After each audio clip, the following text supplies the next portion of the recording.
You are watching Independent TV7, giving you the best worldwide report at its peak. Yes, kindly subscribe to our YouTube channel at Independent TV7. You can also click the bell icon to get more notifications. Thank you. Yes, this is a case of the IPOB. And then nnamdi Kanu's lawyers revealed how the IPOB leader was arrested, tortured in Kenya in a letter to Malami. Malami is the Attorney General of the Federation. He was the first person to announce that nnamdi Kanu has been arrested, and that has given a suspicions, or that's giving us a suspicion towards that direction that truly it's a coup. nnamdi Kanu was adopted or kidnapped, whichever way. It's down to Nigeria, wasn't arrested, or rather, even if he's going to be arrested, definitely they should have gotten charges, or if they really saw anything implicating or incriminating. But the lawyers to the detained leader of the indigenous people of Biafra, IPOB, nnamdi Kanu, have revealed a comprehensive detail on how their client was arrested in Kenya airport. Kanu's lawyers, in a letter they addressed to the Attorney General of the Federation, Abubakar Malami, dated March 20, 2022, with the title nnamdi Kanu case, a criminal complaint of torture and request for investigation and prosecution, revealed that their client, who had arrived at Kenya with the British citizen passport, was arrested, tortured, and was chained to the floor by his abductors. And now, according to the IPOB leaders and lawyers, our client entered the Republic of Kenya on his British passport, or entered with his British passport on May 12, 2021, and was admitted as such at Jomo Kenyatta International Airport in Nairobi. After his admission, he settled in at a temporary location in Nairobi, which is in Kenya. On June 19, 2021, our client drove himself to Jomo Kenyatta International Airport in Nairobi, Kenya, on a personal errand. As soon as he pulled to a stop at a parking lot and alighted from his vehicle, about 20 well-armed persons violently accosted and abducted him, handcuffed him, blindfolded him, bundled him into a vehicle and speed away. Well, his abductors took him to a secret private location, not a police station. Note, he said not a police station, because his abductors, those that kidnapped him, took him to a secret private location, not a police station. And that is somewhere in Nairobi, Kenya, and chained him to the floor.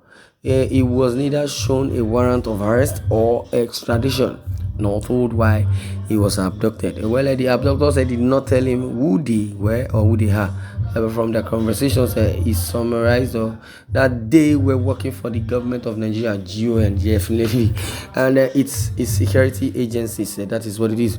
While chained to the floor, his abductors took thorns, beating and torturing him to the point that he fainted several times and was intermittently revived when they poured cold water on him.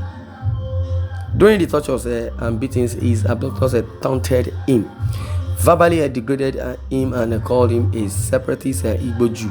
They also told him he will be expelled to Nigeria to face death.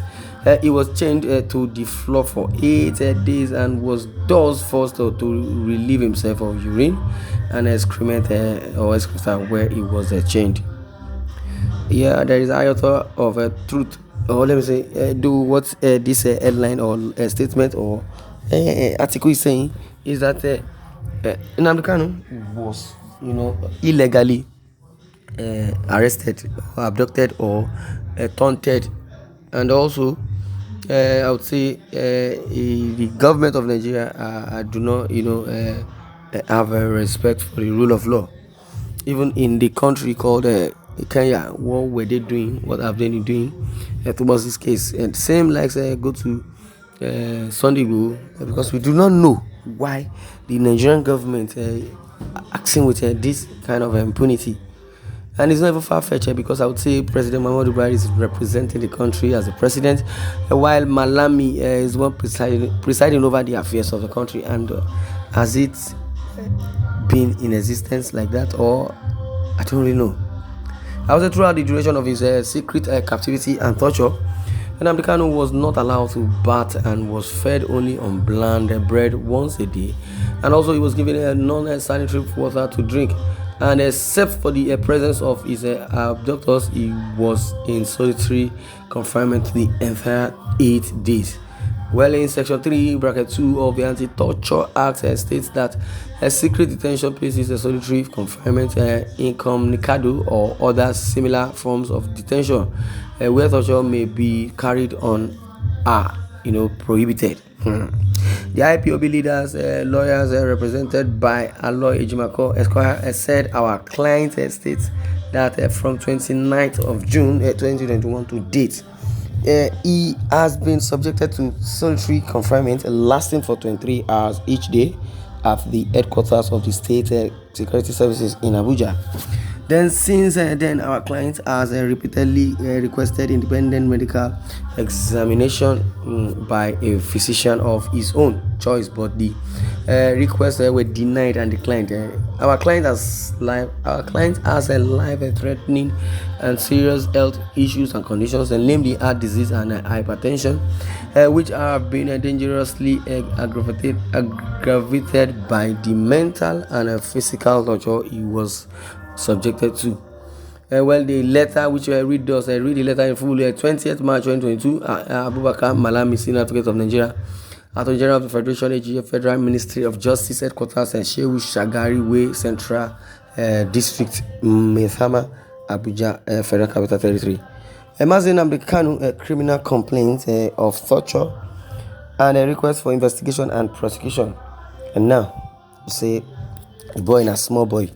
Because when he was saying all this, that Nigeria is a contraption, nobody believed. Now see the kind of intimidation. nnamdi Kanu, criminal complaint of torture. Well, we are solicitors to Mazi nnamdi Kanu.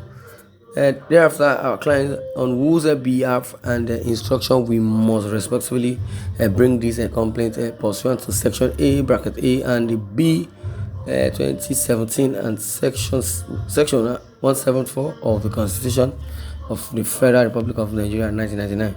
According to the information given to us by our client, the details of his complaints are as follows. Number one says that our client entered the Republic of Kenya on his British passport on May 12, 2021, and was admitted as such at Jomo Kenyatta International Airport, Nairobi. After his admission, he settled in a temporary location in Nairobi. And now, on June 12, 2021, our client drove himself to Jomo Kenyatta International Airport. And that is what he said. He drove himself to Jomo Kenyatta Airport, and now he has been abducted. And what were the reason? And what are the charges for being abducted?